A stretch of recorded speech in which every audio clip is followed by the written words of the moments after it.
Alright, so I have here a book. It's called Annabelle's Secret, and this is a story about Annabelle. And I want to warn you, this is a very, very emotional book. This is not a book that you should just pick up one day and read to your kids, but this book is very real and very, very important. And I'm just going to go through this book and tell you how I would personally use it, because unfortunately there are some really, really disgusting people in this world that take kids for granted. And, well, let's just get to the review and you'll understand. So, Annabelle's Secret by Amy Barth. First of all, give Amy Barth credit for touching on such a topic, because I know this is not an easy one. I am grateful to not have dealt with this issue, but if I would, this is definitely the book that I would have and recommend. So, this is a book about a girl. She loves everything. She loved life, because you know what? What girl doesn't love life? But Annabelle met a boy when she was 7, and that boy, Joel, turned out to be one of those boys that you hope your girls never ever meet. And Joel said, let's have a club. This club is only for big girls. And unfortunately, I'm not going to go into detail here, but you know the rest. Joel forced Annabelle to do things she didn't like to touch him, to touch her, very, very inappropriate touch, and Annabelle was scared. And it affected Annabelle in ways that she didn't understand. She stayed inside more. Her mother didn't understand why she stayed inside. And Annabelle knew she just didn't want to see Joel. And, of course, who could blame her? One day she did go outside, and finally, and I hope your kids are like Annabelle, but Annabelle built up the courage, and she finally told her mom what happened. Joel was dealt with, but this next part of the book is about Annabelle and how she dealt with inappropriate touch. Her mom took her to seek help. She got the help she needed, and of course at one point she thought she was fine up until she became a teenager and she realized she wasn't. And the rest of the book is how Annabelle dealt with her experiences by herself and with others. Now, what I mean by this is a twofold concept here, and I'm going to tell you this now, is first of all, you have to make kids aware of inappropriate touch, and not only that, let the kids know you're there for them, and give the kids the confidence they need to come to you when anything happens.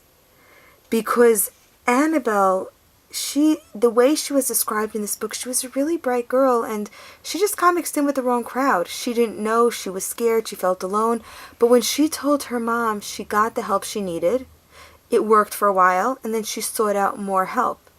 Now, what's very important is once the child comes to you, they've been touched inappropriately, they've been violated, no matter what degree, even if it was a small touch, they need to feel safe. Children need to feel safe and loved, and they need to know you're going to support them and you're going to give them the help they need. And you know what? They may be fine for a while, and they may have a relapse, and that's okay.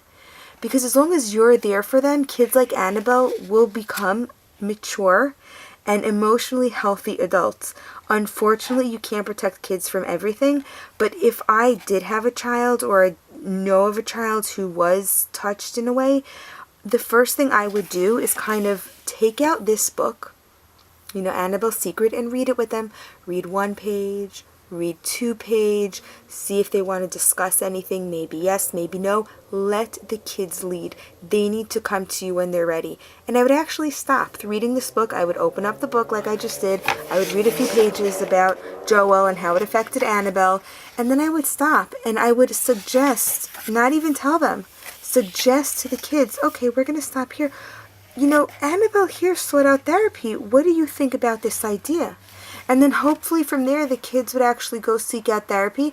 But here's the thing. I would stop after this page, and I would wait. If the kid seeks out therapy and it's going fine, well, maybe they don't need to see the rest of the book, and maybe they do. Every kid is different.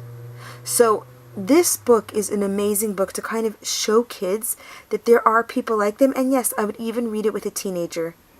In my play-based education program, if God forbid I have a kid who was in any way felt something, I would sit down, I would read this to them, because you know what? Sometimes they just need to see things for themselves. And I really hope that, kids my blessing is that all kids remain safe and nobody has to suffer from any sort of violation in any way at all, whether it's something as small as peer pressure or something as big as touch or whatever the case is. But Amy Barth in this book brilliantly introduced the kids to the topic.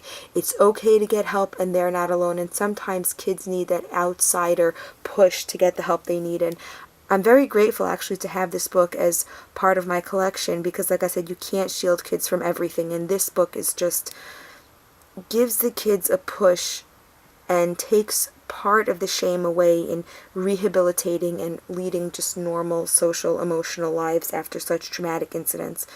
I'm sorry to have to bring such a deep topic up to you guys. However, it is real. And if you want to see more topics, issues, education, hands-on, well, definitely subscribe to my channel. Thumbs up, thumbs down. Let me know how you think. You know, some things are for you, some things aren't. But I really genuinely want to know what you feel about this book, about education, about kids in general. Because I'm here for my kids. I'm here for your kids. I'm here for the kids in my play-based education program. I'm just here for kids. Kids are amazing. Happy reading.